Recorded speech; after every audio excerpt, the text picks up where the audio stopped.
아마 이게 제일 궁금해 하시지 않을까.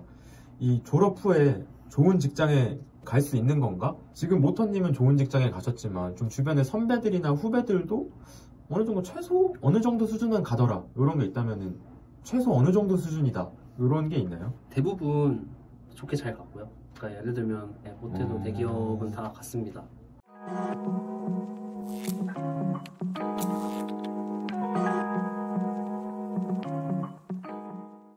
네, 안녕하세요. 찌릿한 이야기입니다.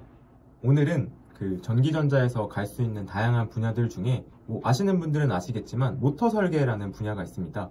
그 전기자동차에 들어가는 그런 실제 전기 모터를 설계하는 일인데요.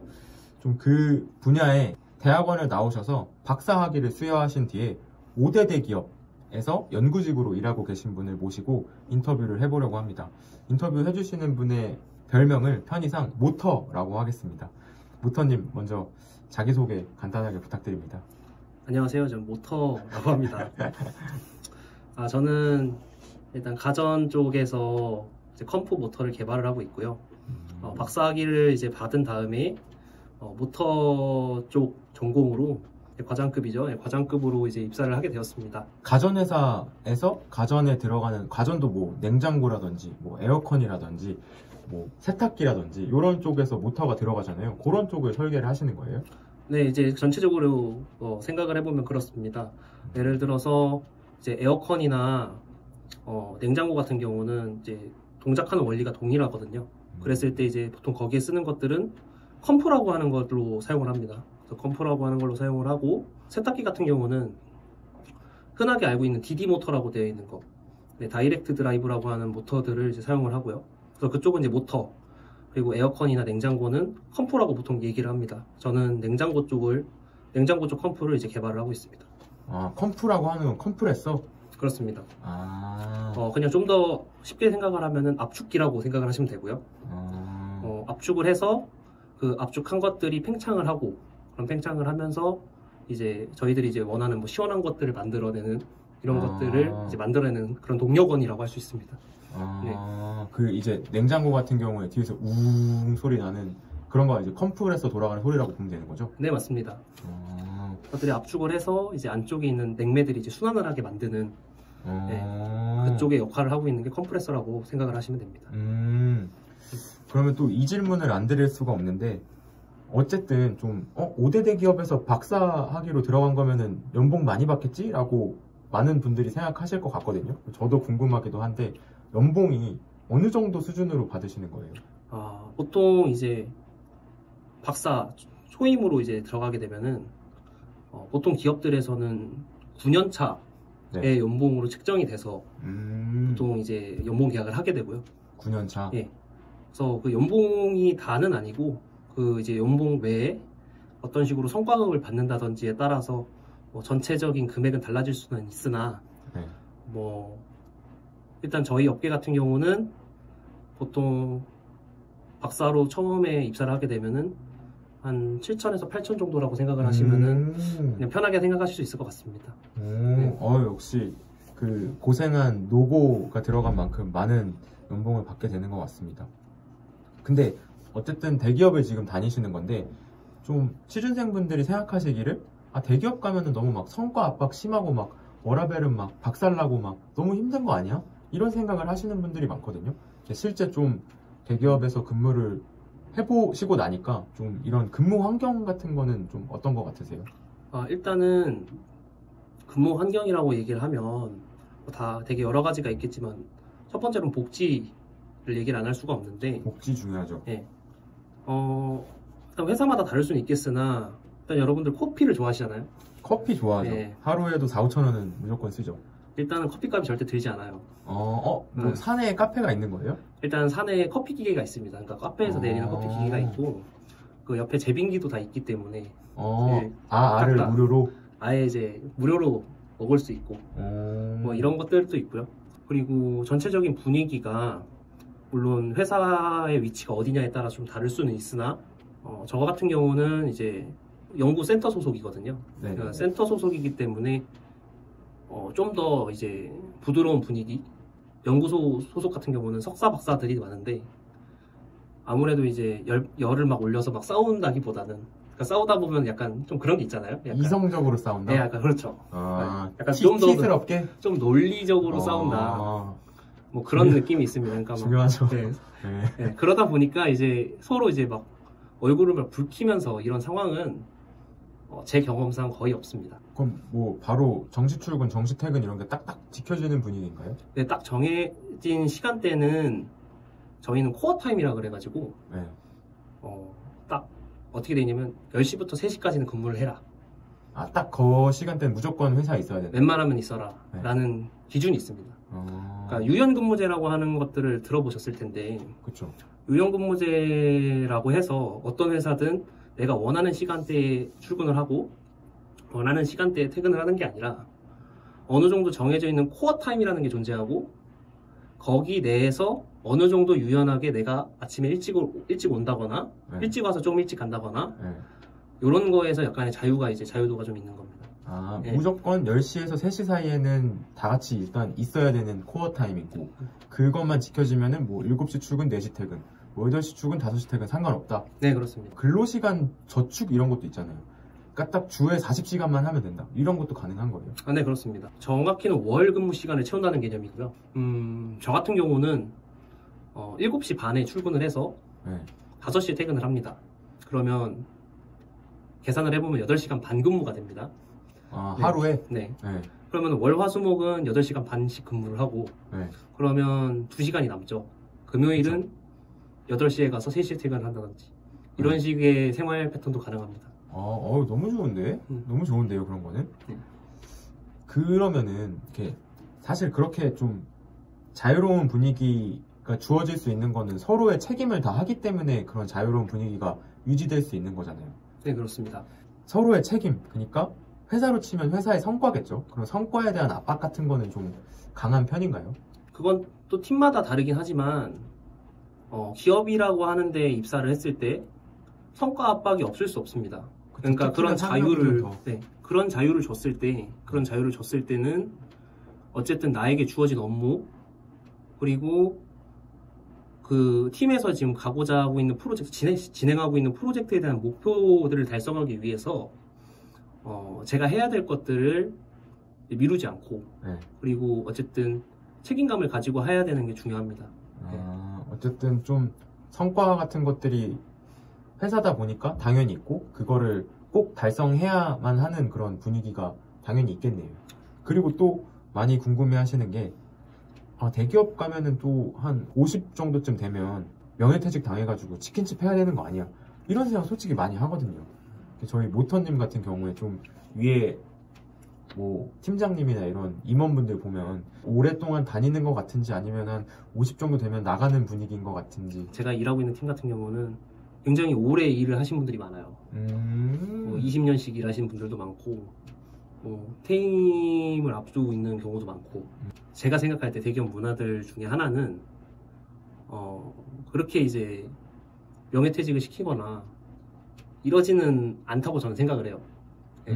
정확히 보통 제가 생각했을 때 보통 이직을 하신다거나 이런 경우는 보통 그 아이가 있다거나 해서 어떤 이제 학원들을 찾아서 그리고 그 근처에 뭐 괜찮은 기업들이 있고 또는 뭐 좀 더 괜찮은 제안들을 받아서 이직을 하는 경우는 있으나 정말 뭐 이런 회사 생활이 너무 힘들어가지고 어려워가지고 하는 경우는 많이 보지는 못했어요. 더 있을 수는 있지만 제가 제 경험상에서는 본 적은 없고 보통 퇴임까지 하시는 경우도 많이 봤습니다. 보통 제가 들어오고 나서도 2명 정도 그러니까 퇴임을 하셨는데 그러니까 은퇴를 다 하신 거죠. 이제 다 세우셔가지고 은퇴를 하셨는데 다 분위기 좋게 이렇게 가는 분위기입니다. 물론 이제 저 같은 경우는 연구센터 소속이라서 그럴 수 있고요. 다른 곳은 좀 모르겠지만 계신 연구센터에서는 그렇습니다. 좀 정년까지 다니는 그런 분위기가 있다. 그리고 이직을 하는 건 힘들어서 나가는 게 아니라 좀 더 좋은 조건이거나 아니면 뭐 아이 때문에 뭐 가정 환경적인 측면에서 나가는 거다. 좀 이제 이쪽 모터 설계 쪽 희망하시는 분들 아니면 좀 관심 있어 하시는 분들은 좀 나중에 가실 진로들이 연구직 쪽으로 어쨌든 많이 가게 될 건데 이 연구직이 내가 이제 졸업하고 나서도 이제 갈 수 있을 만한 일자리가 많을까라는 생각을 많이 하실 것 같아요. 그러니까 모터님이 보셨을 때 이 분야의 전망, 좀 앞으로 좀 이 모터 설계라는 분야에 새로운 인력의 채용들이 꽤 있을 것 같으세요? 아니면은 이제는 더 이상 안 뽑을 것 같다, 뭐 이럴 것 같으세요?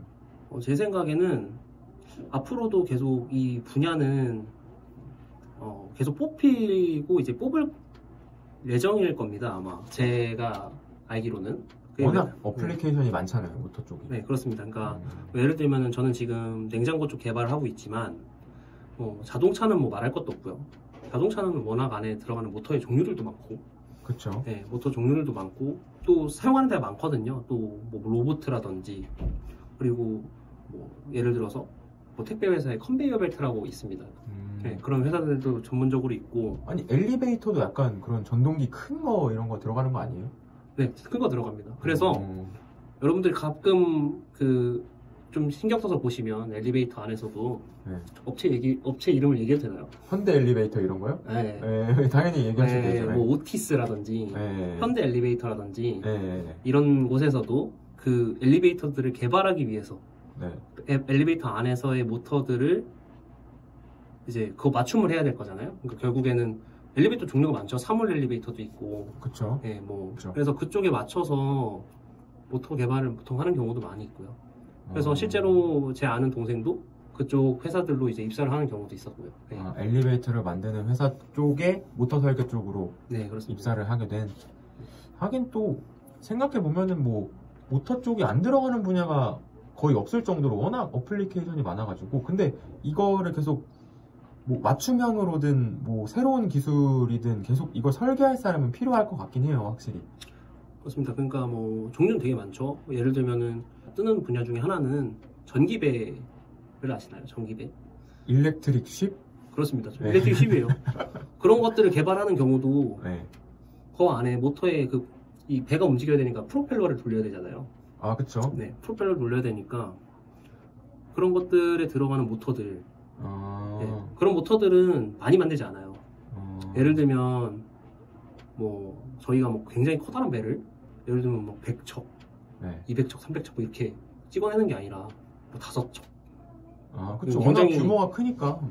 소량으로 제작을 하고, 그럴 때마다 이제 정확히는 얘를 이제 여기에 맞는 모터들을 개발을 하는 경우들도 있죠. 그래서 이제 그쪽 부분에 그 전문가들을 이제 뽑기 위해서 모터 설계하는 사람들을 이제 뽑습니다. 그럼 약간 조선소에서도 요새 채용이 있을 수 있겠네요. 뭐 하나오션 이런 데서? 하나오션은 잘 모르겠지만은 제가 알기로는 현대중공업 쪽에서 그쪽 전기배 쪽에 들어가는 모터들을 개발하는 걸로 알고 있습니다. 현대중공업이 제가 알기로는 배도 만들고 있지 않나요? 아, 그쵸. 거제조선소에서 네네. 하고 있죠. HD 중공업으로 바뀐 것 같은데. 네네네, 맞습니다. 거기. 네. 네.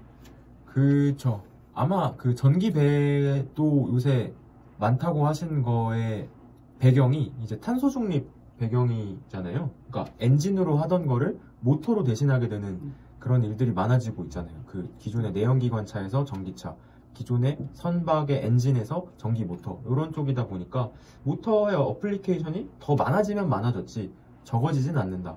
그렇습니다. 저도 그렇게 생각합니다. 요새 이 탄소 중립 이슈가 워낙 큰 이슈이기도 하고 전 세계적인 흐름이기 때문에 더 많이 전기로 돌아가게 되는 무언가들을, 그러니까 기존의 거를 전기로 돌아가는 무언가로 대체하는 흐름이 많아지고 있어서 이 분야의 전망은 저도 좋다고 생각하고 있어요. 그리고 이거는 저희 뭐 구독자님께서 물어보신 건데, 그 전기전자공학과신 것 같아요. 그 질문이 모터 설계 분야에 새롭게 나올 만한 기술은 없는 건지, 이런 질문을 하셨어요. 그러니까 뭐 혁신적인 기술을 의미하시는 거겠죠.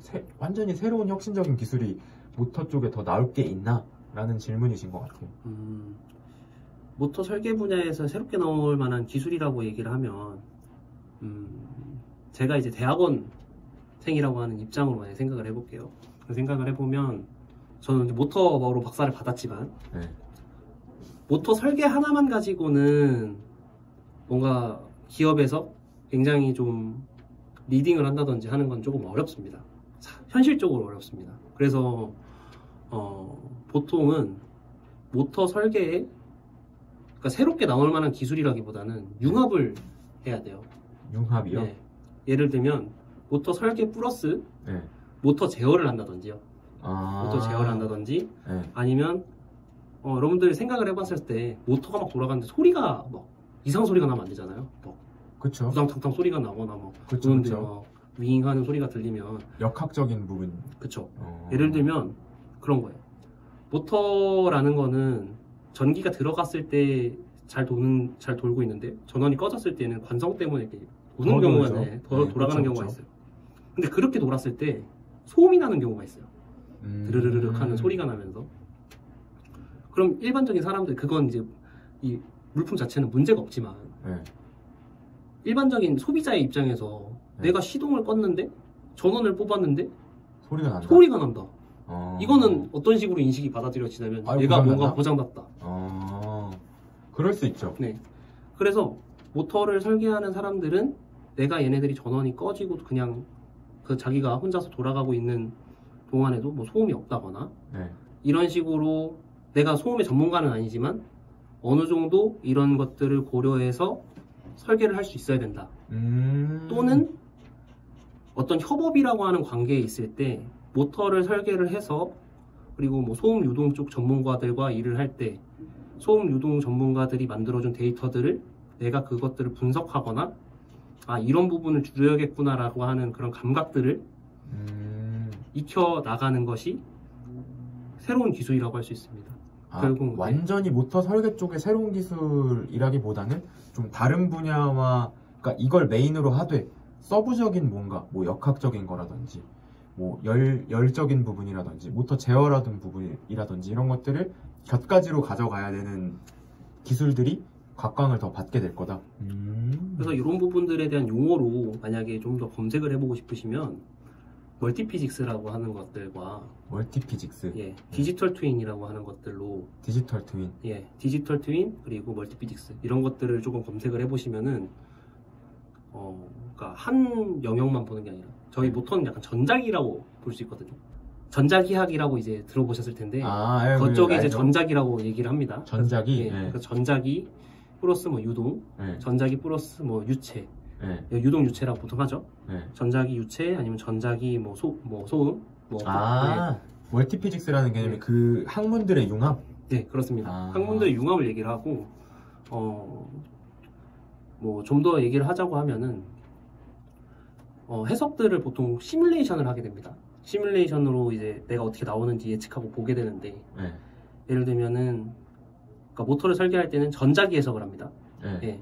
그럼 전자기 해석 플러스 뭐 제어 해석을 같이 엮어서 한다든지 그리고 뭐 모터 해석을 그러니까 전자기 해석을 하고 그리고 뭐 소음 해석을 같이 한다든지 그걸 동시에 할 수 있는 거 그런 것들을 보통 멀티피직스라고 얘기를 합니다. 그래서 보통 그런 것들을 회사나 연구소들 쪽에서도 많이 요구를 하고 그런 부분들에 대한 그 지식이나 역량을 가지고 있는 사람들을 뽑으려고 보통 많이 합니다. 기술이라고 하는 측면이라고 보면 저희는 해석 시뮬레이션을 사용을 하잖아요. 그렇죠. 네, 시뮬레이션을 사용을 해서 제가 이거를 어떻게 나올지 예측을 한다든지 뭐 이런 것들을 한단 말이죠. 근데 그게 생각보다 시간이 굉장히 오래 걸립니다. 한번 이 시뮬레이션 돌리는데요. 그렇습니다. 하루 뭐 이렇게 걸려요? 하루가 걸리는 것들도 있고요. 방금 말씀드렸던 이런 그러니까 이제 멀티피직스 해석 같은 경우는 짧게는 3일? 짧게는 3일이요? 길게는 뭐 일주일 넘게 걸리는 것들도 있고요. 좋은 컴퓨터 사양인데도 그 정도 걸리는 거잖아요. 여러분들이 생각하는 것 이상으로 회사에서 사용하는 컴퓨터들이 굉장히 좋습니다. 그럼에도 불구하고 해석에 걸리는 시간들이 굉장히 오래 걸려요. 어쨌든 그 시뮬레이션이라는 거에 시간이 굉장히 오래 걸리기 때문에 한번 돌릴 때 제대로 딱 설정해가지고 돌리는 게 뭐 막 하나 조건 틀려가지고 막 이상한 결과 나오면은 그 하루 막 3일 그냥 허비해 버리는 거잖아요. 네, 그렇습니다. 그러니까 그런 게 안 나오게끔 좀 초반에 이렇게 잘 하는 게 중요하다. 제 메인은 그게 아니라 그런 실수는 아무리 숙달된 사람들이어도 나오거든요. 그쵸. 네, 실수는 숙달된 사람 나오거든요. 다만 제가 말씀드리고 싶었던 기술 중에 하나는 그러니까 지금 만약에 대학원을 진학을 고민을 한다든지 대학원을 하고 계신 분들은 지금 내가 하고 있는 해석을 지금 결과의 수준의 한 98%나 97% 수준이 나오도록 굉장히 빠른 시간 내에 해석 결과들을 얻을 수 있는 방법들, 네. 이런 것들에 대한 기술들을 연구를 하시는 것들이 되게 도움이 많이 될 겁니다. 예를 들면 3, 4일씩 걸리는 해석 시간들을 네. 내가 어떤 프로그램을 짠다든지 네. 이런 식의 연구들로 이 해석 시간을 1시간이나 30분으로 단축시키면 굉장히 좋죠. 네. 그런 것들이 이제 되게 좋은 연구 주제가 될 수 있습니다. 네. 그래서 이런 것들이 또 기업에 가서도 시간이 곧 돈이니까 네, 그렇습니다. 비용 세이브가 되는 거잖아요. 그리고 뭐 이건 좀 다른 얘기긴 하지만 그 해석들이 오래 걸린다는 거는 다 알고 있습니다. 모르는 사람이 없어요. 아, 그 시간 아낀 동안 나는 놀고 뭐 이런 맥락인 거죠. 열심히 그렇죠. 결과는 딱 이거 3일 걸릴 거니까 이 사람 열심히 하고 있겠나라고 하지만 1시간 만에 돌려놓고 2일 동안 쉬기. 이게 또 나가면 또 그렇긴 하지만 빨리 끝내면 여러모로 유리하다. 그쵸. 어떻게 말하면 잔머리를 좀 굴려가지고 하는 느낌인 것 같기도 하네요. 하지만 그게 되게 중요한 기술이에요. 잔머리 굴리는 기술. 잔머리인데 거기서 네. 여러분들 기업에 가시면 네. 원디 해석이라는 걸 진짜 많이 해요. 원디 해석? 원디 해석. 2D, 3D 아, 할 때 원디 해석. 네. 처음에 저는 회사 갔을 때 원디 해석이 도대체 뭔가 했어요. 원디 해석? 저도 처음 들어보는데요. 네. 원디 해석은 대부분 뭐냐면 굉장히 복잡한 것들을 네. 마치 저희 그 기초 전기 회로 풀듯이 있죠. 네. 전기 회로, 뭐 네. 전화번 있고 한 태블릿 노턴 써가지고 그쵸, 좀 그쵸. 쉬운 회로로 바꿔가지고 그렇습니다. 푸는 그런 네. 것처럼. 네. 아, 좀 어려운 문제들, 그러니까 3차원의 문제들, 뭐 4차원의 문제들을 1차원으로 단순화시켜가지고 푸는 네, 거를 맞습니다. 원디 해석이라고 하는군요. 네. 아, 결국에는 그쪽 부분을 굉장히 하고 싶어 합니다. 회사에서도. 아, 그러니까 어떻게 보면은 새롭게 나올 만한 기술이라고 해야 될지 모르겠지만은 네, 저의 업무 능력이라든지 네. 또는 결국엔 데이터 처리라든지 이런 것들에 대해서 굉장히 그런 해석을 빨리 하는 기술들은 도움이 많이 됩니다. 연구 주제로서도 회사에 가서 어떤 나의 개인적인 시간을 누리는 데 있어서도 아주 좋으니까 많이 좋은 조언을 주셨으니까 졸업 후에 모터 설계 쪽 대학원을 희망하시는 분들은 이런 쪽 연구 주제를 잡아보셔도 좋을 것 같습니다. 그리고 아마 이게 제일 궁금해 하시지 않을까. 이 졸업 후에 좋은 직장에 갈 수 있는 건가? 지금 모터님은 좋은 직장에 가셨지만 좀 주변의 선배들이나 후배들도 어느 정도 최소 어느 정도 수준은 가더라. 이런 게 있다면은 최소 어느 정도 수준이다. 이런 게 있나요? 대부분 좋게 잘 갔고요. 그러니까 예를 들면 모태도 대기업은 다 갔습니다. 그러니까 보통 이름 들으면은 아는 기업들. 석사만 했는데도요? 아, 네, 그렇습니다. 오. 이건 뭐 분야마다 케바케일 수도 있는데 네. 어쨌든 수요가 있는 분야고 그쵸? 수요가 계속 있을 수밖에 없는 분야입니다. 그러다 보니까 자리가 나요. 그리고 모터 설계라고 하는 거를 메인으로 하는 연구실들이 대한민국에 그렇게 많지 않습니다. 몇 개 정도 돼요, 보통? 뭐 제가 아는 거는 한 5군데 정도? 그거밖에 안 돼요? 5군데 정도. 그냥 그때 딱 들었을 때 제가 이제 학회 같은 데 가서 많이 봤을 때는 한양대, 네. 성균관대, 네. 그리고 뭐 부산대, 창원대, 충남대 요 정도. 거기에 뭐 한밭대 뭐 이 정도 이런 식으로 좀 모터 쪽에 대한 연구를 하고 있는 연구실이 그렇게 많지 않아요. 네, 그렇게 많지 않습니다. 그래서 보통 그 풀들이 박사 풀들, 석사 풀들이 진짜 엄청 쏟아져 나오는 건 아니거든요. 10명은 제가 생각할 땐 넘게는 나오는 것 같고요. 20명? 뭐 그 정도 나오지 않을까 생각을 하고. 네. 특히 한양대 출신들에 대한 박사들이 굉장히 많고 성균관대가 그 다음으로 많은 것 같고요. 네. 그 나머지는 뭐 비슷비슷한 것 같습니다. 네. 어쨌든 이 공급은 좀 그렇게 많지 않은데 수요는 항상 꽤 있다. 그리고 모든 제조업들에서 모터를 쓰는 제조사들이 많다 보니까 계속 그 여러 다양한 대기업들에서 이 인력을 그렇게 많지 않은 인력을 항상 뽑으려고 한다. 그러다 보니 최소 대기업은 가는 것 같다. 이런 거네요. 네, 그렇습니다. 그쵸. 이게 생각보다 학부 졸업해서 대기업 가기도 사실 진짜 어렵잖아요. 근데 석사만 가서도 대기업을 갈 수 있다? 이거는 저는 굉장히 큰 메리트라고 생각합니다. 물론 이제 석사를 나와서 대기업을 갈 수 있다라고 하는 거는 제 생각에는 네. 분야별로 좀 다른 것 같긴 해요. 예를 들면 뭐 저는 전기 쪽을 나왔지만 뭐 생물 하시는 분들이나 이쪽은 석사를 해야 좀 더 좋은 쪽으로 가는 거기 때문에 이렇게 함부로 얘기할 수는 없지만 네. 저희 쪽 분야는 석사를 하고 좀 그 고생의 기간이 있지만 그 고생 기간을 하고 나면은 그래도 좋은 쪽으로 그래도 좋은 기업들 쪽으로 취업을 할 수 있다. 뭐 이렇게는 얘기할 수 있을 것 같습니다.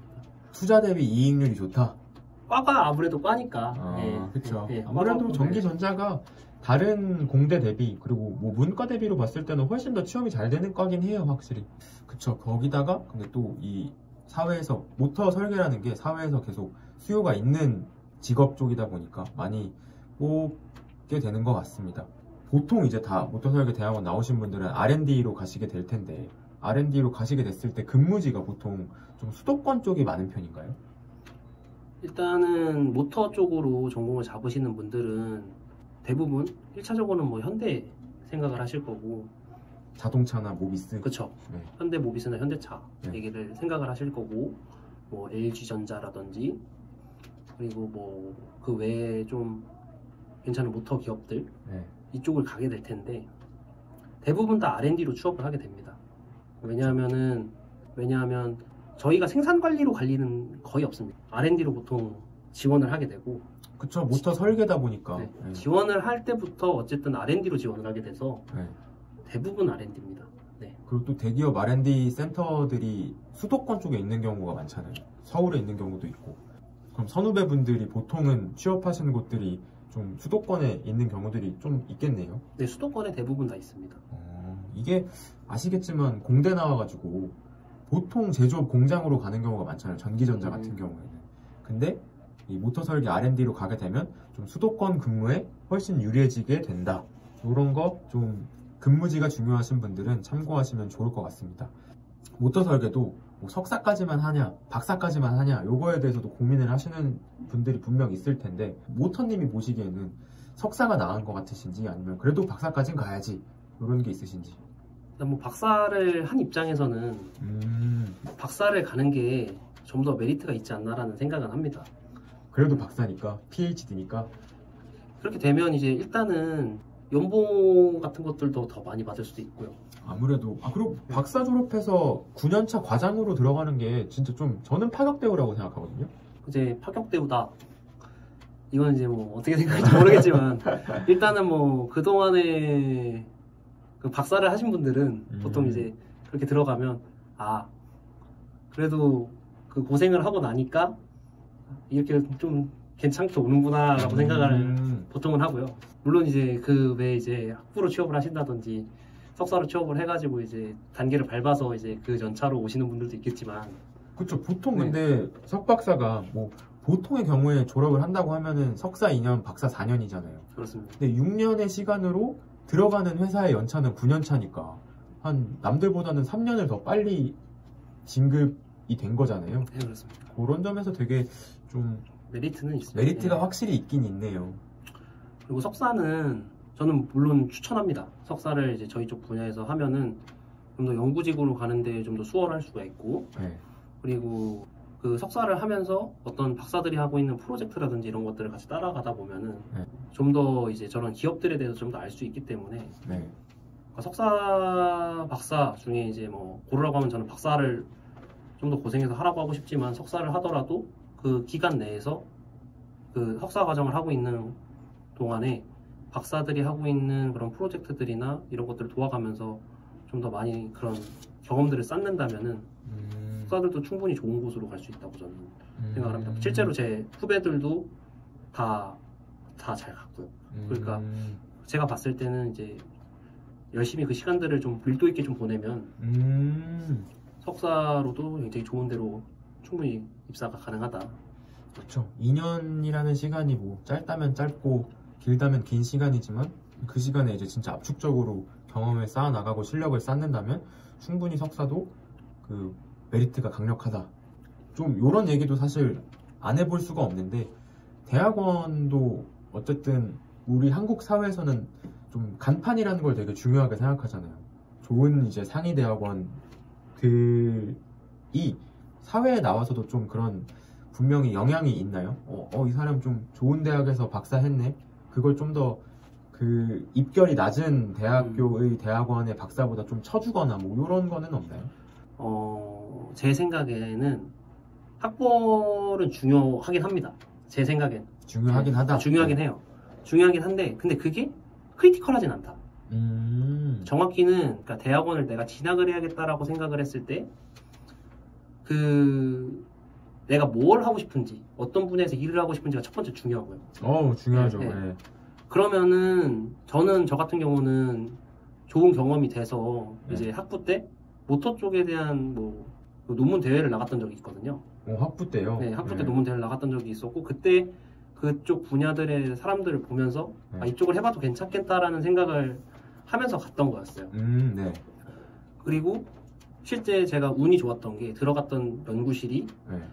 모터 관련되어 있는 과제들, 그러니까 기업들과 같이 협업하는 그런 산업 과제들이 굉장히 많았고, 네. 그리고 뭐 예를 들어서 연구소랑도 하는 기업 과제들이 많았고, 네. 그러다 보니까 그쪽 경험들이 많이 쌓여서 네. 뭐 실제로 이제 오퍼를 받기도 하고.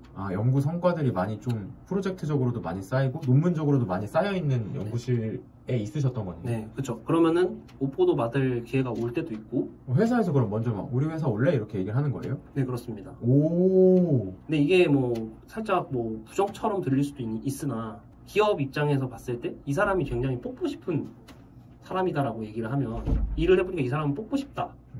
그쵸. 그래서 와서 이제 뭐 직접적으로 얘기를 해요. 한번 와서 같이 해보지 같이 않겠냐? 일을 해보겠냐 이런 식으로. 뭐 그런 식으로 얘기를 합니다. 뭐 그런 기회들도 있고요.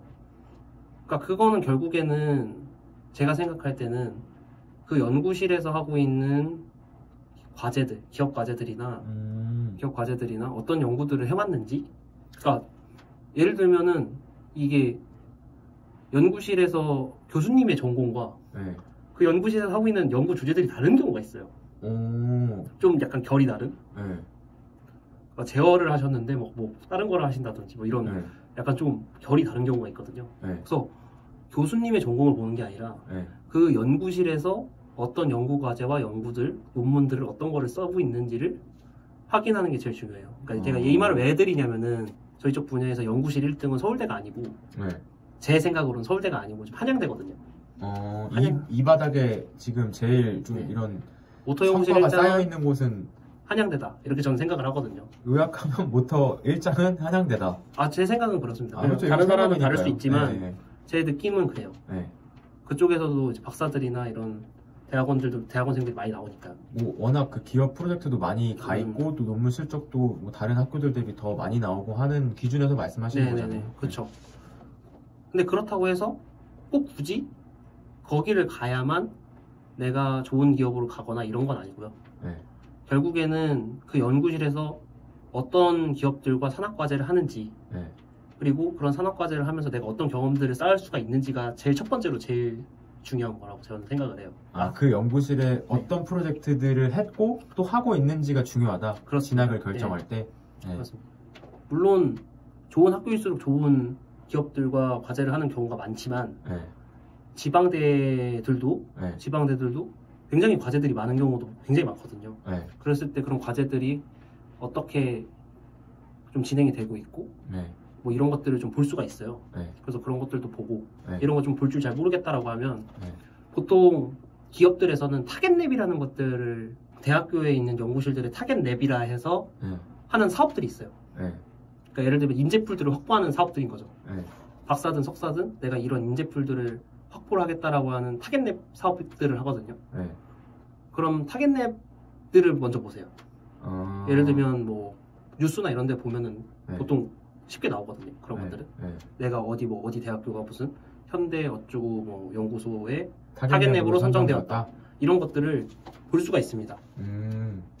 만약에 이제 정 모르겠다 싶으면 그런 것들을 좀 찾아보시면은 그런 것들로 선정되어 있는 곳이 더 이제 제가 나중에 취업을 한다든지 이런 것들에 더 도움이 될 겁니다. 결론 지어서 말하면 대학원 학벌 중요하긴 하지만 그 연구실 내의 기업의 프로젝트들이 얼마나 많이 해왔고 또 하고 있는지, 그리고 다른 지표로는 이게 뭐 현대자동차의 뭐 타겟랩인지 현대모비스의 타겟랩인지 이렇게 선정되어 있는지도 괜찮은 지표로 볼 수 있다. 그렇습니다. 좋은 대학원을 선정하는 기준으로서 그거를 이제 가실 분들은 참고를 하시면 좋을 것 같습니다.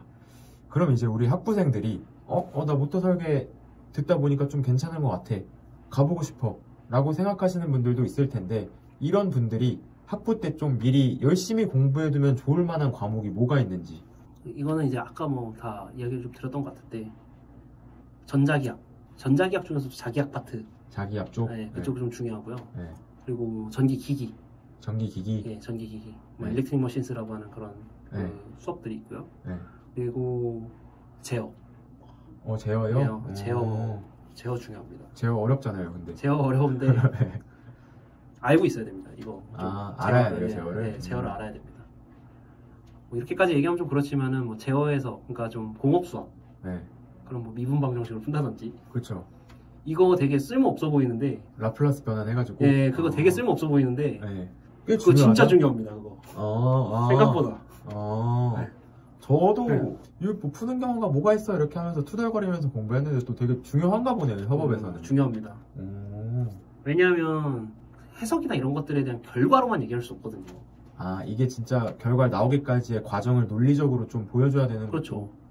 예를 들면 어떤 데이터가 네. 나오긴 하는데, 어디가 떨리는 데이터가 나와요. 네. 왜 떨려? 아. 이런 것들을 물어보거든요. 그쵸. 왜 떨려? 데이터들이 왜 떨리고, 여기는 왜, 뭐 예를 들면 뭐 수렴이라고 하는데 수렴은 왜 안 돼? 이런 것들 얘기를 하거든요. 근데 그거를 해석했는데 그렇게 나옵니다. 그러면은 이러면 이제 조금 어려워지는 거죠. 이제 커뮤니케이션이. 결국 그 결과도 중요하지만 결과가 나오기까지의 과정, 그리고 뭔가 이상한 점이 있다면 왜 이상한 건데에 대한 답변이 충분히 돼야 되는 거잖아요. 그렇죠. 네. 공학이 그런 거잖아요. 네. 아까도 말씀드렸지만 데이터들이 왜 이렇게 나왔는지 분석하는 것도 성과가 됩니다. 그쵸. 네. 중요하죠. 네. 그렇기 때문에 그런 것들을 분석하기 위해서는 방금 말씀드렸던 과목들이 중요하다. 회로 이론 이런 거는 안 중요해요? 회로이론 중요합니다. 회로이론 중요합니다. 전기공학, 전자공학의 근본인 전자기학이랑 회로 이론, 네. 제어공학, 전기기기, 이렇게, 그리고 공업수학까지도. 네. 그러니까 2학년 수업은 그냥 뭐 다 열심히 들어야 된다고 보면 되겠네요. 2학년 때 수업이 진짜 메인이에요. 2학년 수업이. 네. 그때가 그리고 제일 어려운 것 같기도 해요, 2학년 네. 때가. 2학년 수업이 제일 메인입니다. 그래서 학부생분들 뭐 3학년이면은 어쩔 수 없지만 아직 1, 2학년이시면 2학년 시절을 잘 보내시길 바라겠습니다. 그러면 이제 모터설계 대학원을 희망하는 우리 후배들에게 따뜻한 조언 한마디 남겨주신다면? 모터설계 쪽으로 이제 지원을 하고 싶으시면 앞에 말씀드렸던 과목들을 좀 다시 한번 보는 것도 중요하고요. 네. 제 후배들한테 항상 얘기하는 것 중에 하나가 있는데, 네. 만약에 대학원을 가기로 생각을 했다면, 네. 너무 많은 생각을 하지 마십시오. 하다 보면 끝나거든요. 네.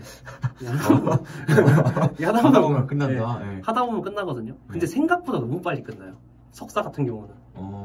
그래서 진짜 잘 못해도 되니까 다 그냥 이것저것 건드려 보는 것도 중요하고, 석사 때는 네, 이것저것 건드려 보는 것도 중요하고, 그게 아니라면은 저 같은 경우는 이제 제 선배가 다른 박사들의 논문, 다른 학교 박사들의 논문을 똑같이 따라해라라고 해서 2년 동안 그것만 따라했거든요. 그렇게 하다 보면은 도움을 많이 받아요. 거기에 있는 데이터들을 어떻게 똑같이 뽑아보려고 노력도 해보고, 이 사람들이 뭐 때문에 이런 데이터들을 뽑았는지, 이런 것들을 이제 생각을 하면서 하게 되거든요.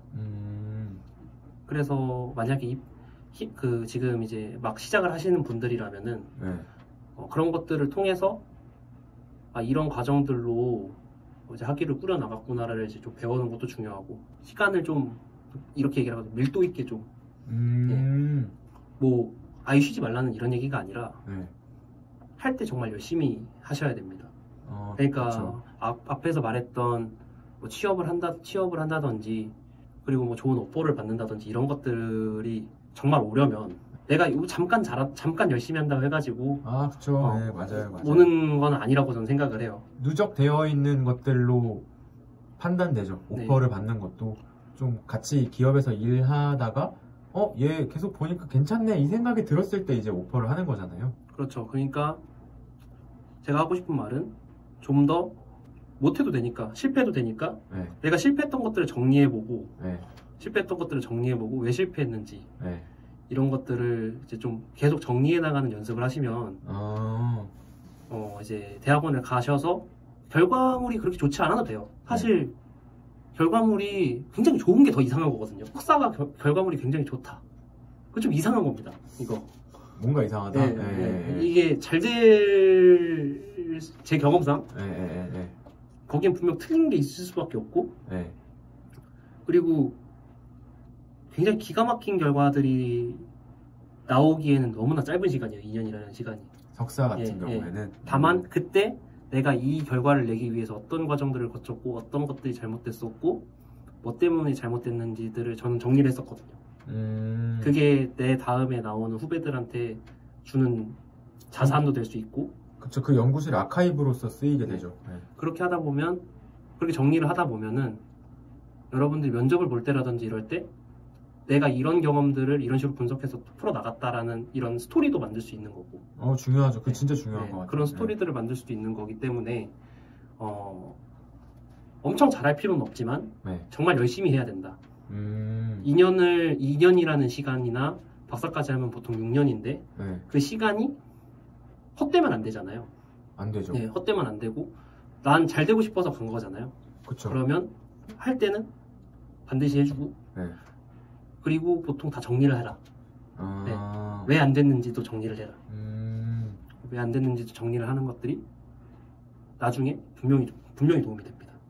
이게 근데 저도 계속 현직자 인터뷰를 해오고 있지만 계속 공통적으로 해주시는 말씀들이 내가 해왔던 것들을 정리해라 이 말을 되게 많이 하세요.